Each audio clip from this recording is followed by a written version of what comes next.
Welcome, everyone. My name is Jennifer Franklin, and I'm the Program Director of the Hudson Valley Writers Center. I'm so happy to have you with us today for a special poetry reading in celebration of Barbie's birthday. If this is your first time joining us for a reading, welcome. We hope you continue to come to our online readings, classes, and events. If you live near Sleepy Hollow, New York, please join us in person for some classes or readings.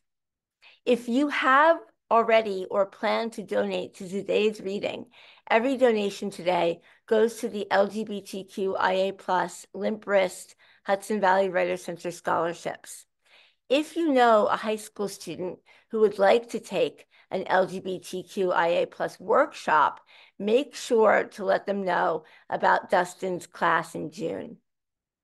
We hope that some of you will come back tomorrow for a launch reading of modern poetry by Diane Seuss. She will be joined tomorrow by her former talented student, Jane Huffman, and that's tomorrow at 4 p.m. on Zoom, also free and open to the public.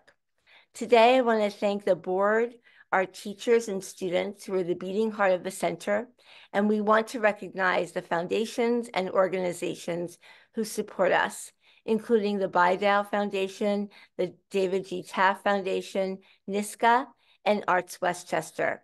I also want to thank my colleagues, Sophia Bannister, Misty Yarnell, and Christina Papadopoulos.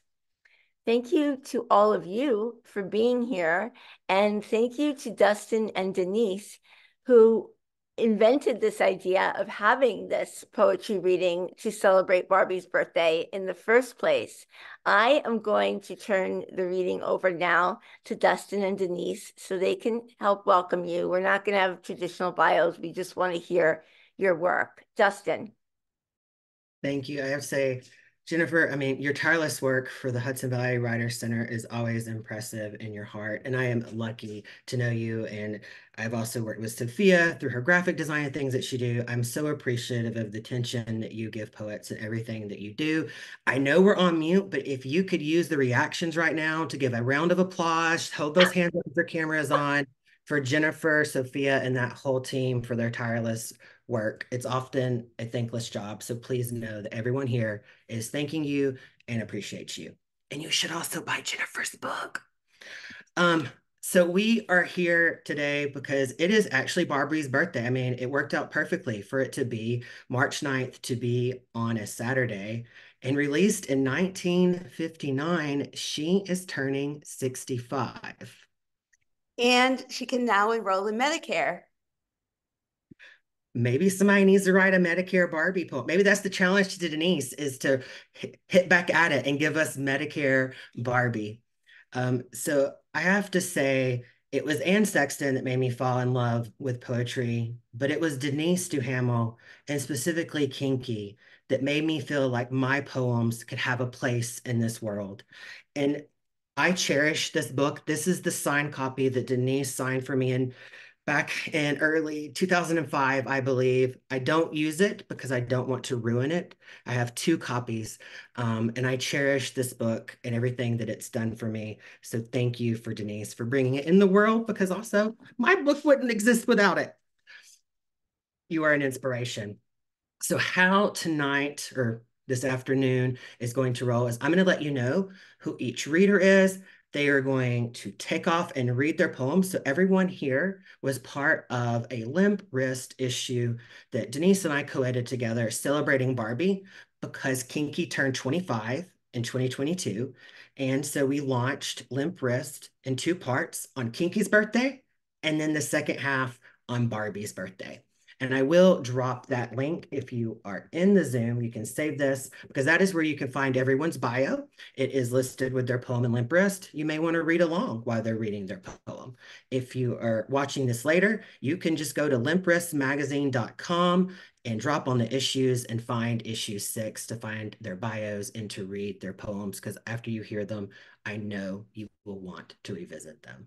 So the reading order is going to be James Allen Hall, Gregg Shapiro, Caridad Moro-Gronlier, Emma Bolden, Ben Kline, and Judy Ireland. Then I'm going to read you a few poems, and then we're going to close it out with the Queen of Barbie herself, Denise Duhamel. So let's get it started. James, take it away.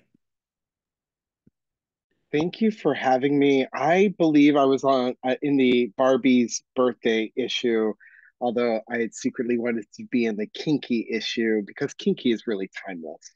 So, and I mean that all the ways one can.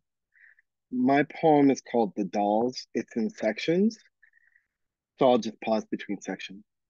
The Dolls. Posing them is not the point, she said, when I asked my friend's lover if she was returned in making control. She was glamorous, haughty. Broom skirts were her constant uniform. I couldn't say poise is not command over a body, but I wasn't sure if I believed that then. The dolls sported opposable thumbs, but never any mouths. They hitchhiked, but couldn't say where to. Maybe it's enough to witness La Sagrada Familia or the world's saddest dessert trays, but not say astonished, hunger. Maybe being is the point. Maybe someone could make an opposable James who believes that. All I've ever said is a version of make me. My friend would ask for a particular story when he was sad, and I'd tell him I was a kid, half naked in the front yard, sculpting mud pies, a mud house where Barbie would live, staring, I realized too late, at dirt walls. I forgot windows, doors. No way Barbie could enter my biography. No way either to escape. As I played, my neighbor, Ken Doll Good Looks, waxed his car. His chest was like a commercial for chests. When he drove past, I unleashed the mud. Honey, I baked, I yelled. My mom marched me to his door, made me apologize, cleaned the spatter from his car. Life will begin, I repeated in my head, when Barbie comes. At the exhibit, some dolls were stapled to the walls, eye level, by their hands. Others affixed to pastel toadstools, like Alice got crucified in Wonderland. I thought, landscapes are where you put your body in relief. Then, landscapes want to undo you. The dolls stared up at blank ceilings. My friend transfixed with anger when I left early. I couldn't confront what I thought I wanted, a life I didn't have to compose myself. An existential dilemma. There is no Barbie without her dream house, no dream house without Barbie. When it arrived, the breakup was hard for my friend, rearranging his formal arrangements, fighting for what was gifted. It was like removing the pink facade, finding all along it was cheap particle board. He punched through walls in the new apartment to prove he was real. The holes consoled him. He said, love animates us until the last until. That summer, I stayed in Cincinnati in case he got tired of the hospital sewing him up. You have to believe in another iteration of you, a better future you.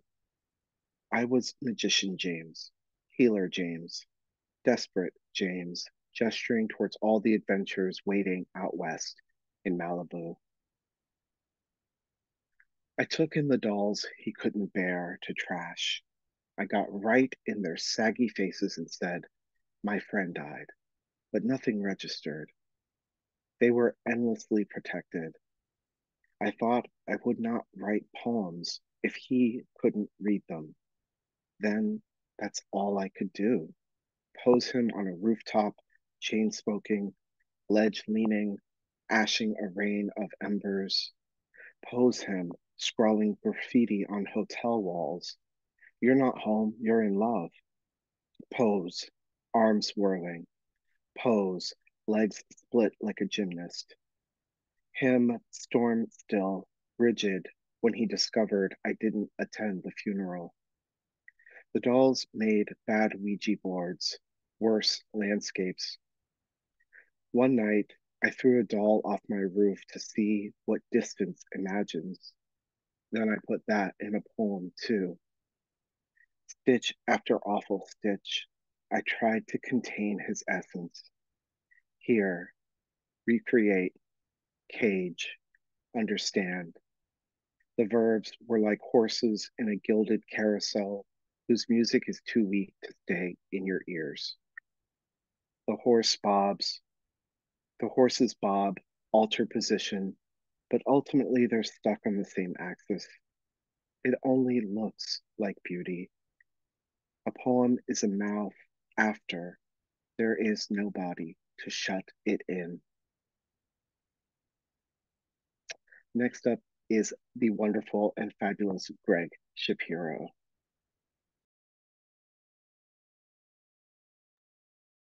Thank you very much, James. Thank you, Jennifer. Thank you, Denise. Thank you, Dustin. Thank you, Barbie, for turning 65 before me. This is SoFlo Barbie Rescue. That's a lot of sunlight. Wow. Okay. SoFlo Barbie Rescue. The worst part about living in South Florida isn't elder abuse or vaccine hesitancy, the humidity, or hurricanes. It's all the orphaned Barbies in various stages of undress and distress, piled like junkyard cars at American Thrift, Goodwill, and Hadassah Resale, knotted, discolored, and hacked hair, ink-stained skin, and sharpied pubic region, missing a limb with a double mastectomy. At least the queens who shop at Out of the Closet on Wilton Drive know how to make Barbie feel loved and valued again. Take her home to mid-century architecture and decor. Bathe her in Calgon. Shampoo her damaged locks with Kerastase, Discipline, Bane, Fluidalist. Massage coconut oil into her cracking scalp. Apply Lancome Hydra Zen to her visage. Christian Louboutin silky satin lip color to make her perpetual smirk even more desirable, kissable. Nothing but Chanel Le Vernis tints her finger and toenails.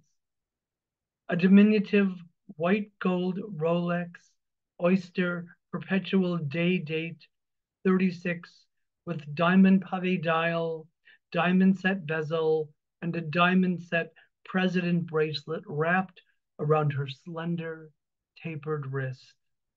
Tiffany diamond studs for her ears with matching diamond and platinum pendant for her throat. Dressed to the nines, Stuart Weitzman Cinderella slippers adorn her perfectly pedicured and arched feet.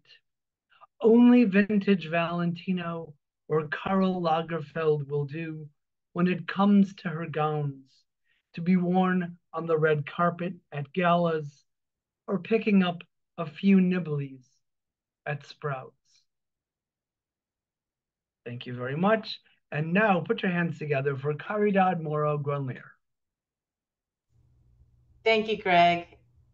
Thank you, Denise, and thank you, Dustin, and thank you, Barbie, and all of you for being here today. I love me some Barbie, and I love Dustin, and when those worlds came together and added Denise and this whole beautiful atmosphere and community and galaxy, it just felt so right. So thank you for giving me the opportunity, and thank you, Denise, for providing such an excellent example then, now, and always. This is in defense of my mother who never bought me a Barbie dream house. I was too young to understand just how young my mother was when she worked the night shift at TRW, building spacecrafts with her hands. Too young to know how it felt to hand over the whole of her check to my father, who gave her an allowance. $10 after 40 hours. $10 he'd drop into her palm every payday. I understood Barbie called the shots. That dream house was hers. Ken, an accessory, sans the authority to tell her what to do. I wrote 31 letters to Santa that year, but he wasn't in charge. My father was. I thought I stood a chance because Mommy loved Barbie's mid-century mod A-frame too. How the chalet gleamed up at us from the slick pages of the Sears catalog, the wonder of real jalousie windows and wall-to-wall carpets unfurled on the kitchen table where she calculated just how long she'd have to lay that chalet away, just how much she'd have to beg to convince my father to pay. I watched her turn the page, no dog ear to save her place. I'd like to say I was happy with the Barbie dream plane she'd placed under the tree, but I blamed her. It would take years to understand. She didn't want me to dream of staying put. She wanted me to dream of flying away. Thank you. Now, everyone, please welcome Emma Bolden. Thank you, Caridad. Thank you, everybody. Thank you, Dustin and Denise and the Hudson Valley Writers Center. It is just a joy to be here today. I'm going to read my poem about like that certain thing that happens in like every game of Barbies, at least that I participated in, like the thing, and how confusing it was as an asexual and remains as an asexual. So, girl lessons. Barbie could be anything as long as she had the right outfit. Space shuttle astronaut, jazzercise instructor, a hanger for Bob Mackey's sequins and faux fur, a metaphor for perfume. In red velvet and tulle, another metaphor, this time for love. Whatever her job, there was one constant expectation. Ken had to be there, a hunk hulking in muscled plastic as a husband at her side. Barbie had no friends, ghosted Midge the first time she saw the nippleless expanse of Ken's tanned chest. And at a certain point in every game, my own friend peered around for any mothers who may be watching before scissoring Barbie's legs apart and offering them to Ken, banging them together as if that was what every sitcom refused to show us behind the shut doors, the fade to black cuts, the exit credits. What made every mother hold a hand over their children's eyes so that they saw only darkness, not whatever made those moans on screen. Oh God, oh God. Yes, I did the same with my own Barbies, following my friend's lead. I didn't understand. And sometimes I'd look to see if I could find the secret in the inscrutable zeros between Ken and Barbie's legs. Oh God, nothing. Barbie taught us. We could be anything that lay between her limits. Wife, mother. But what, I wondered, if I didn't want that? The thick, muscled bulk of a Ken all thunder against me. What if I didn't want to know, after all, what happened behind that door, inside that sitcom's dark? You're just not any good at being a girl, my friend would say, her Barbie naked in one hand, Ken in the other. Oh God, I didn't know how to tell her to stop. I didn't know how to say it, that I already knew what I couldn't want. And next up, we have the amazing Ben Kline.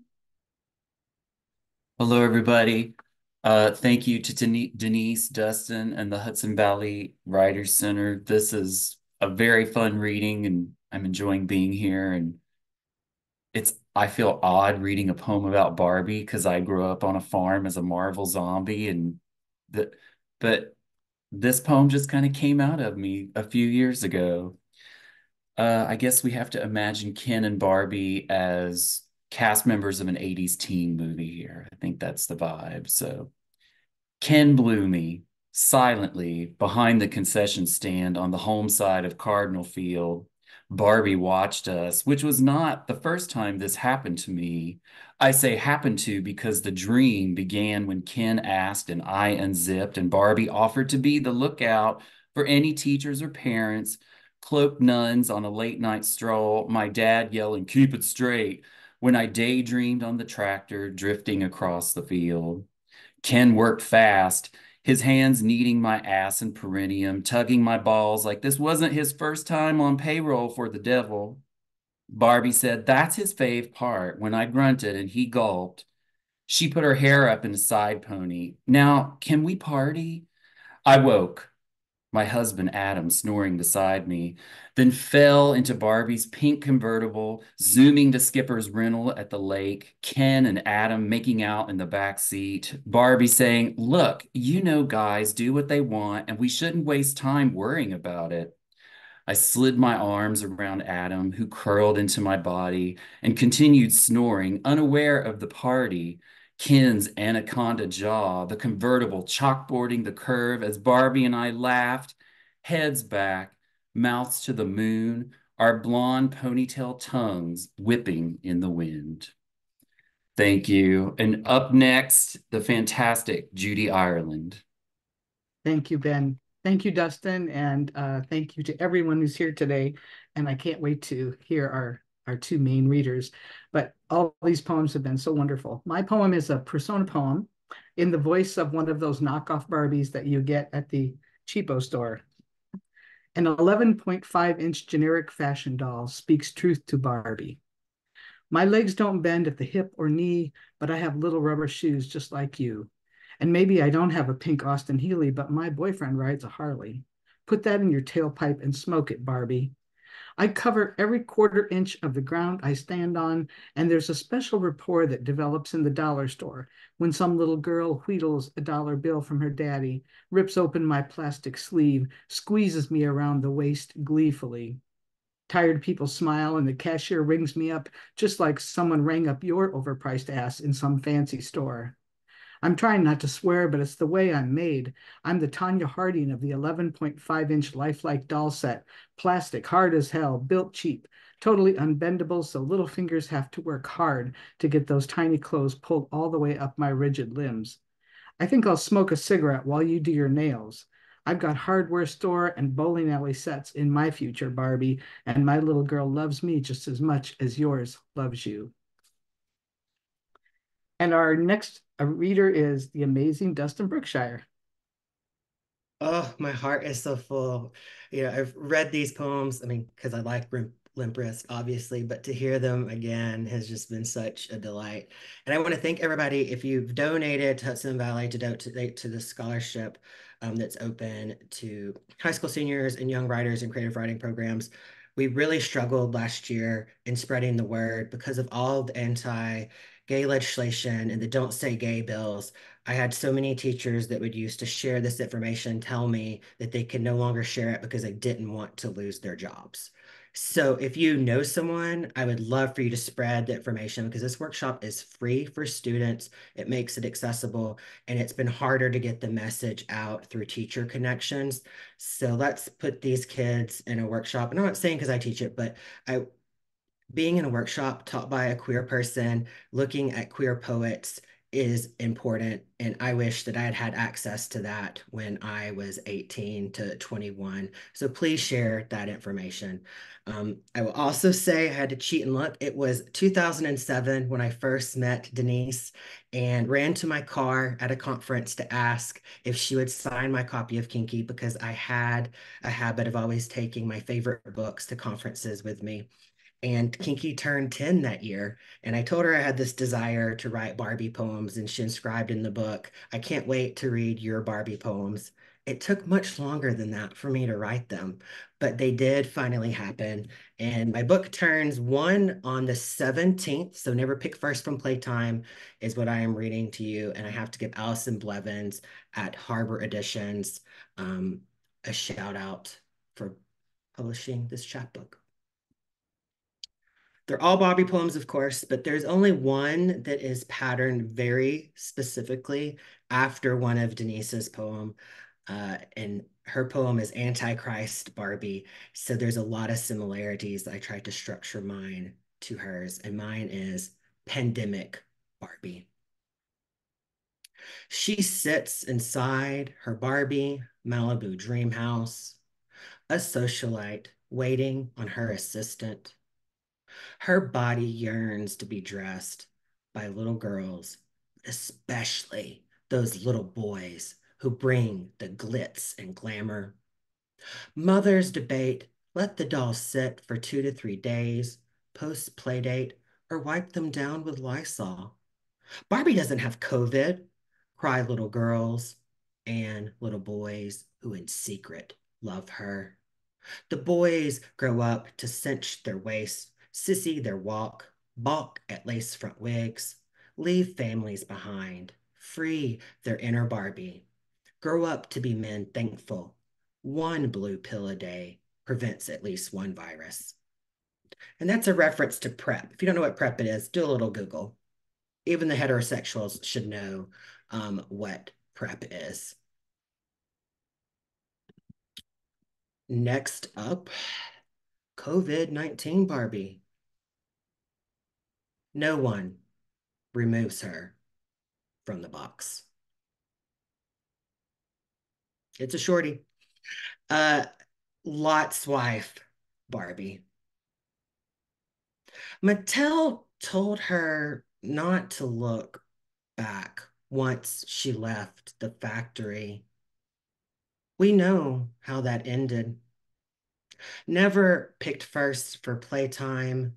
She's a lifesaver when a recipe calls for a pinch of salt. Salome Barbie speaks with a Mattel historian. Have a little thing for religion if you can't figure that out yet.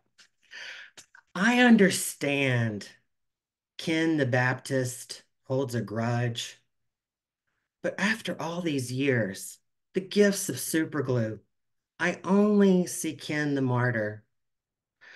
My legendary dance wasn't that legendary. I don't have joints. March of the Seven Veils is more like it, but that doesn't sell femme fatale. I don't remember what Ken said to anger mother. If I'm being honest, he's always been cute for a religious Ken. But tell me, who hasn't regretted a decision made solely to please their mother?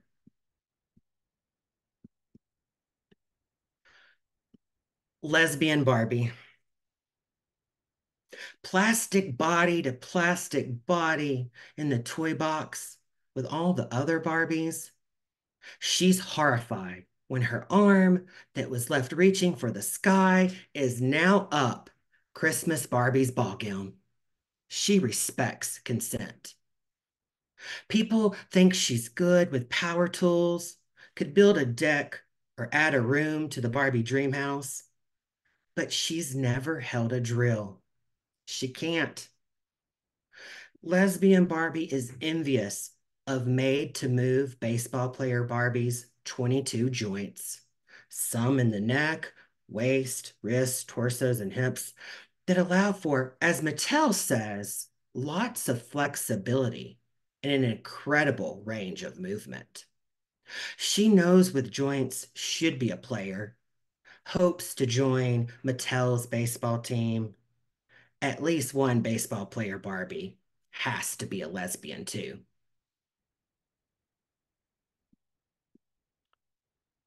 Homophobic Barbie. She didn't pick it when marriage equality passed, only asked, How do you know who the bride is? When SCOTUS ruled on workplace discrimination, she was silent on Facebook, but asked Ken, do people really get fired for being gay? Homophobic Barbie will tell you she's had an owner or two turn gay. Technically, it was her owner's brothers. She knew one was gay when he made Q-tips into hair rollers. The other instigated arguments between her and Ken. Ken had never questioned why he wasn't allowed to drive the Barbie convertible across the living room. Homophobic Barbie loves the sinner, hates the sin. She isn't sure two dads or two moms create the best environment for a child, but shows up for the wedding. She isn't missing an open bar or the chance to do the electric slide in pink heels with her sister Skipper. After her third glass of champagne, homophobic Barbie explains to Skipper, remember, in the beginning, Mattel created Barbie and Ken, not Ben and Ken.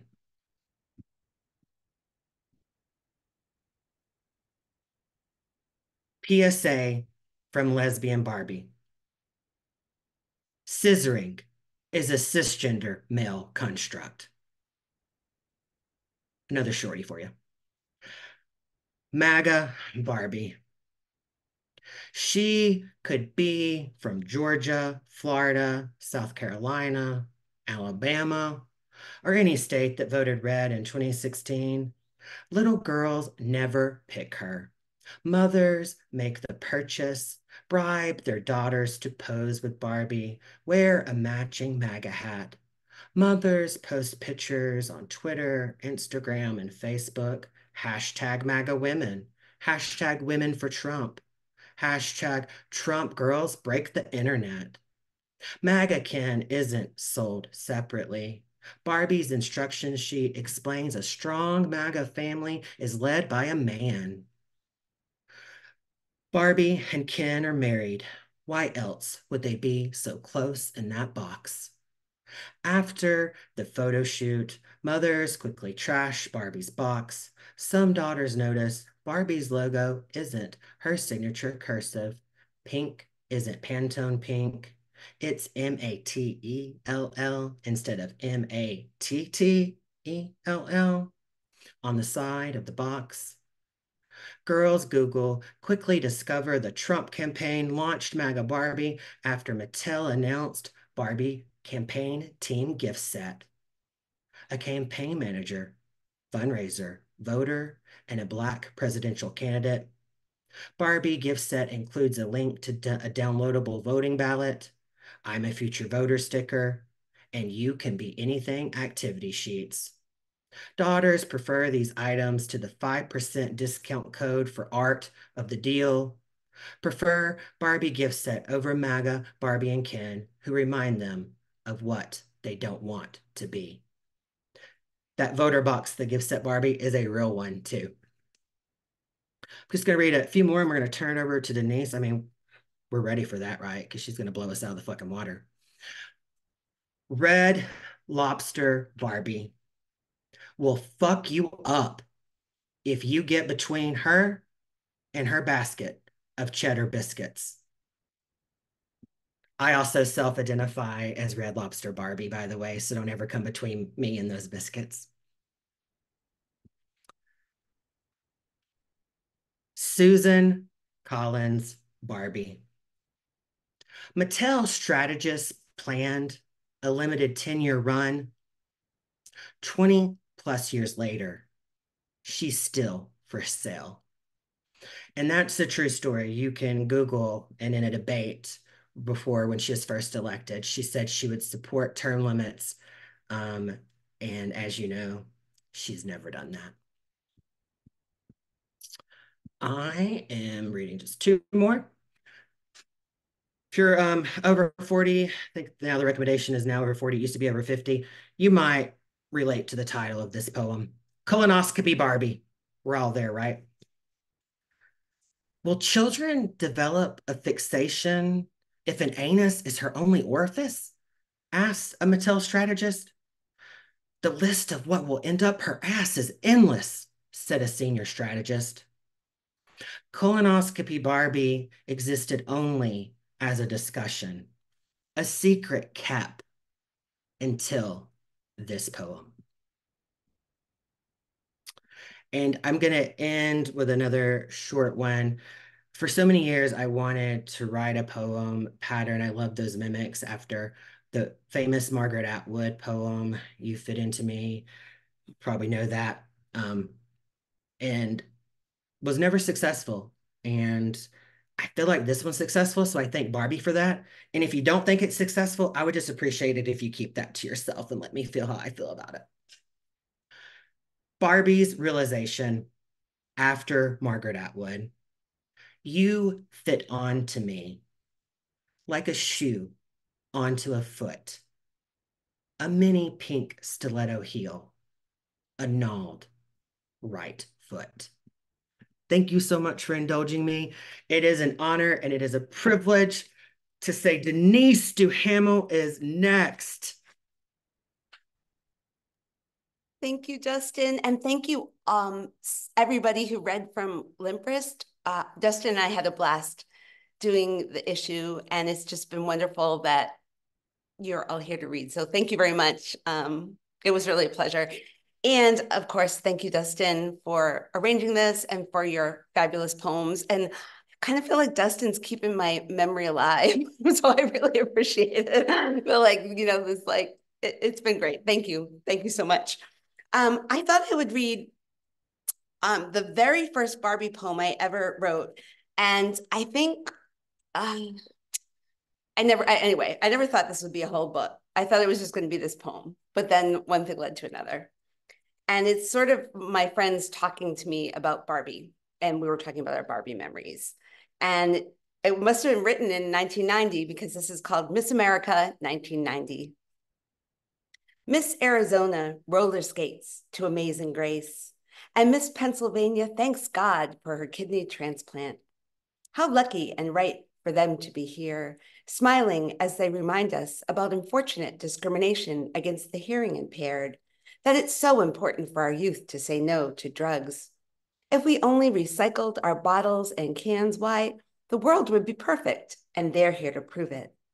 They're like cupcakes on a plate just for us, like pheasants under the glass of our TV screens. The girls have sliced off what they don't need, extra fat on their noses, lumps jiggling along their thighs, and they pumped up what they could use just a tad more of. There's breast surgery and hairspray.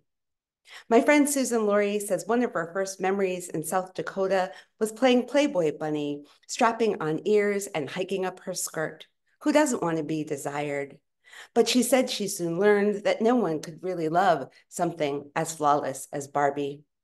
Her brother would unscrew her dolls' heads, pull out their arms by their tiny sockets, and bury the parts separately throughout the yard.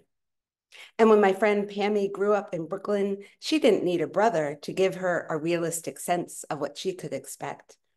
Her Kens used to jump off the roof of the pink dream house and attack the Barbies who'd be casually strolling by. While in Ohio, Carol had parents who said, no daughter of mine shall play with a Ken, so she improvised with Skipper. They wound tape around her junior-sized breasts and cut off her hair, so she had to pose as a Casanova with a short man's complex. And in Rhode Island, kneeling under a Christmas tree, I look up, smiling, but as though in a confused plea. In this photo, I have my fist around the feet of my first shapely doll, and in the other hand, a box of Russell Stover's chocolates. Believing even then in all kinds of answers, I took a pin to my Barbie's permanently lipstick lips and carefully, with an eyedropper, fed her milk. I thought I couldn't identify until she looked more like me. But with nowhere to expel my good intentions, she began to smell sour, and my mother noticed. I had to throw her out. So until my birthday and more presents, I only had Midge. My grandmother made her tiny raglan dresses, the low-cut gowns in the store, almost as expensive as the dolls themselves. My grandmother taught me who needed them. But we did have to compromise. If my doll wanted to wear shoes at all, she still had to wear those treacherous heels, Midge's feet permanently arched to tiptoe. When my mother finally replaced my doll, it was with a dye her hair Barbie. In one swoop of sponge and a waft of ammonia, she could be a bright blonde, a redhead, or a brunette. It was fun. I was happy. And needless to say, Barbie, like Miss America, never went gray. And this is a little poem about how Barbie is manufactured, and it's called Manifest Destiny. In the Philippines, women workers in fashion doll factories are given incentives for sterilization. Body parts roll too fast on conveyor belts. It's not like the famous episode in which Lucy and Ethel try a day of work boxing chocolates on an assembly line in the US. They stuff most of the quick-coming candy into their mouths, laugh brown drool when they are fired, because it really doesn't matter. Ricky and Fred have good jobs. To prove they're the ones who belong at work, the men on TV make a mess in Lucy's kitchen, a pot of rice exploding like a white volcano.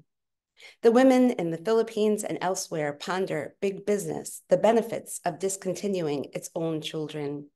In dreams, these women package Toys R Us uteruses, while a sterile Barbie, her hair tucked up inside her lucite helmet, plants a flag for Mattel on the cheesiest moon.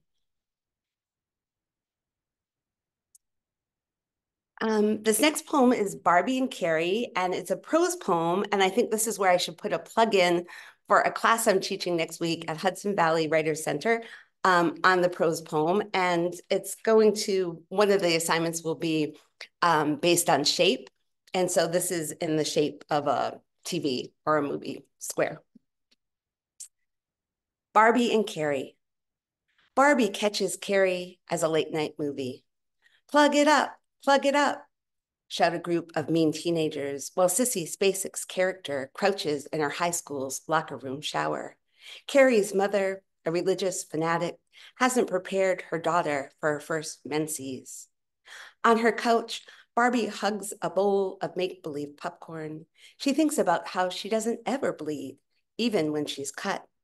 She's laughed politely at jokes about that nebulous time of the month, but knows nothing of cramps, mood swings, or bloating.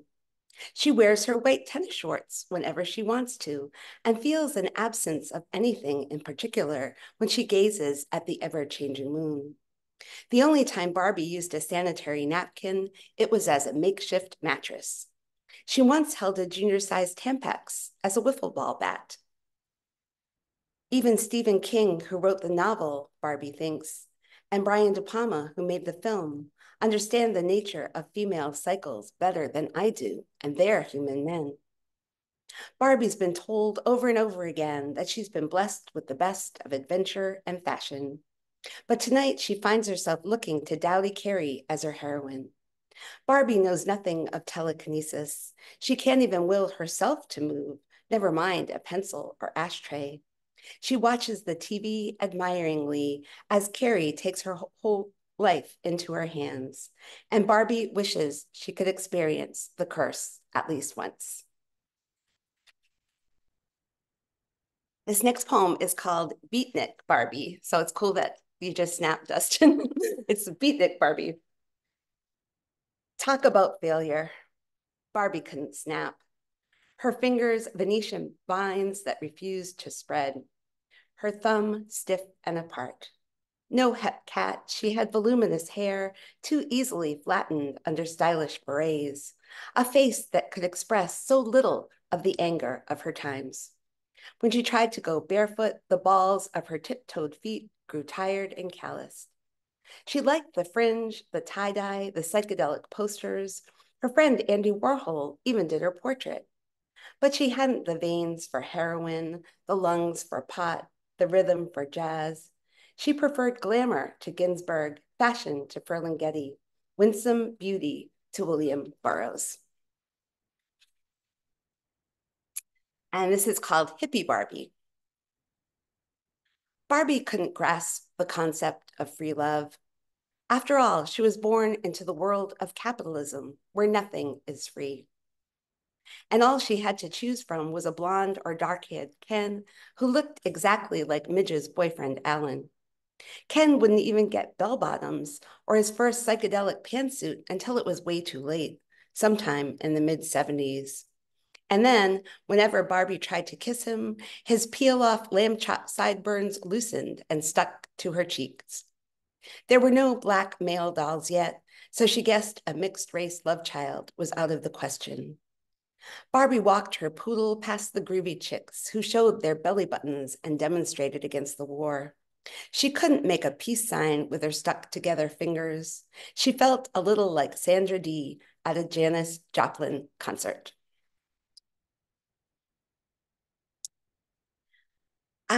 This next poem is called One Afternoon When Barbie Wanted to Join the Military. And there actually was, I wrote this poem and then like a year later, I think there are military Barbies now, but there was one that went to Desert Storm and she was really spooky. And she came with, like she still had combat boots, but they were high heels.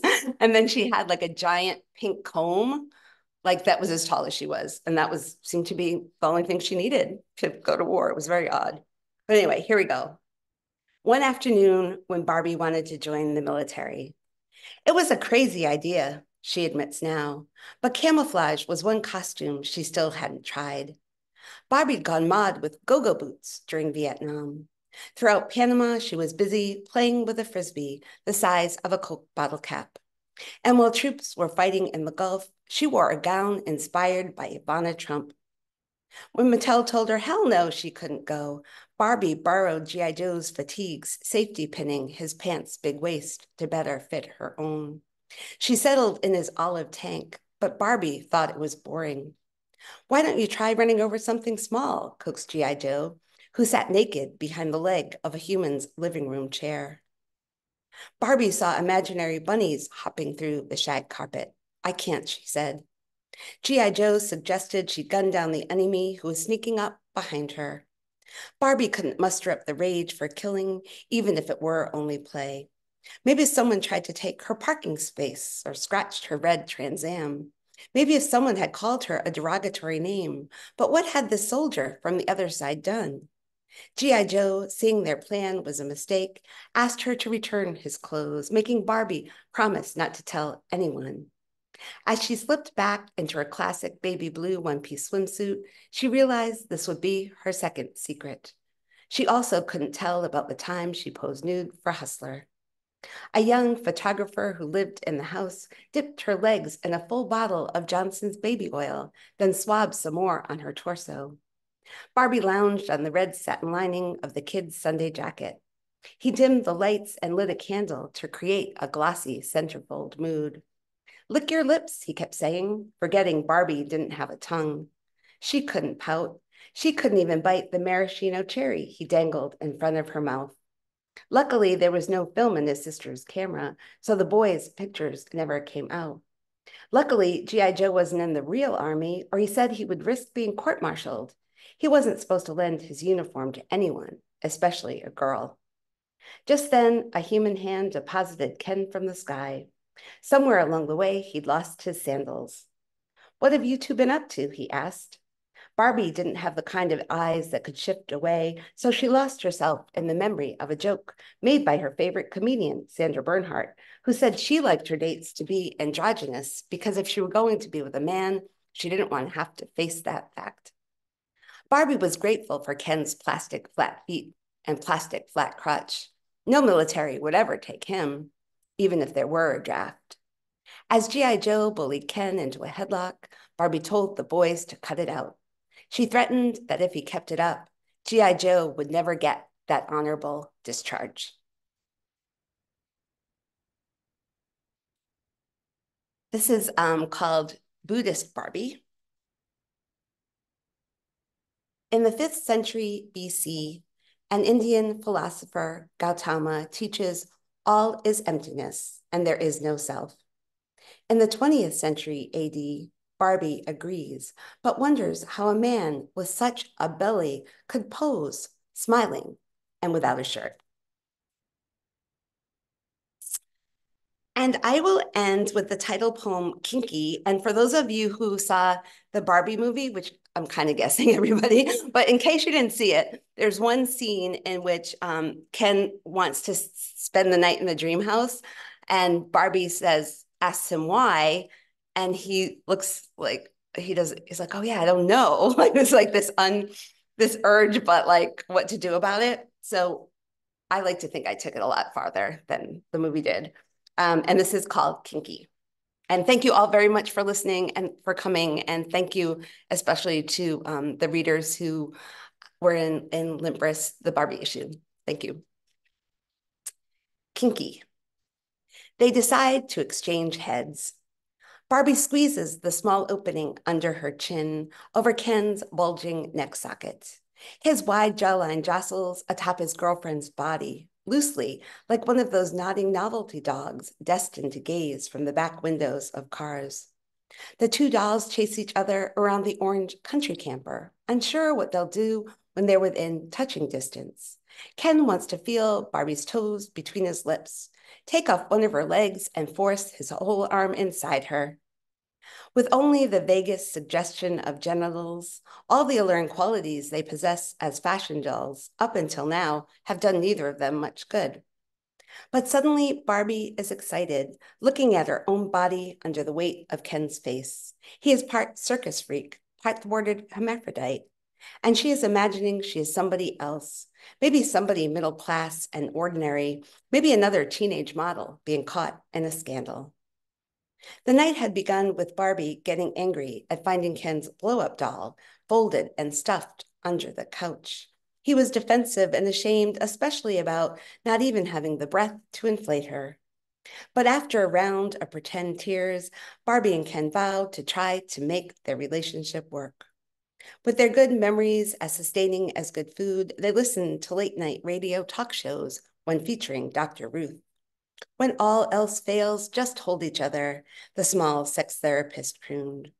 Barbie and Ken, on cue, groped in the dark, their interchangeable skin glowing the color of Band-Aids. Then they let themselves go. Soon Barbie was begging Ken to try on her spandex miniskirt. She showed him how to pivot as though he were on a runway.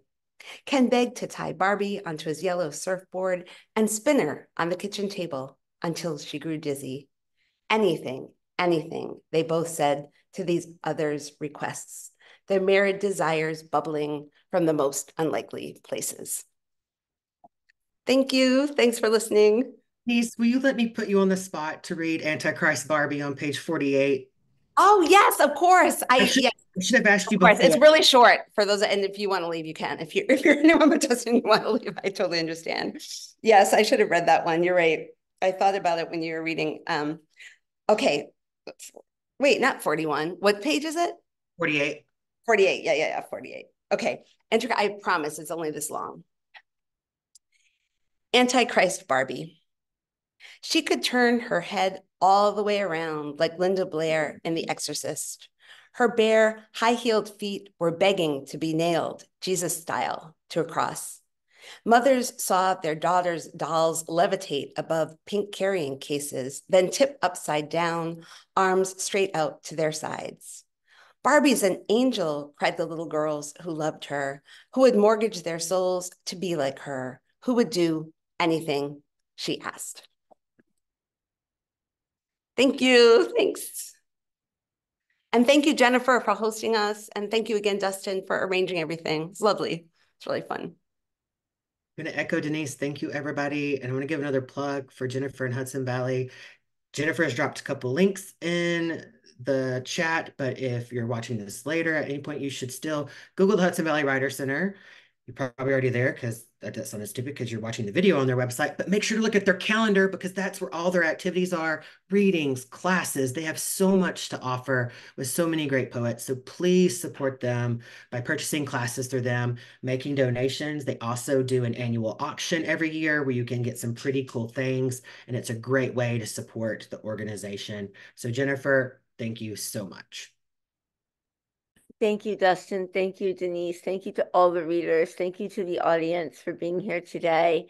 And if you know people who will want to see this video, please let them know about the link when it's up in a few months this summer on the Hudson Valley Writer Center YouTube page. Thank you all for being here. Don't forget to buy the books. Don't forget to check out the double issue of Limp Wrist. And hopefully we'll see you tomorrow when Diane Seuss and Jane Huffman read at 4 p.m. And don't forget to spread the word about Denise's class. There's a few spots left for the 16th, and Dustin's youth class. The info is in the chat. If you know people who have kids that age who fit into this category, please let them know, because Dustin's a great teacher and such a support. So please, everyone, it'll be helpful to spread the word that way, because like Dustin said, we have a hard time because of all of the awful legislation that's happening right now. Thank you all for being here. Buy these books. Bye. Thanks, everybody. Thank you. Bye, everybody. Bye.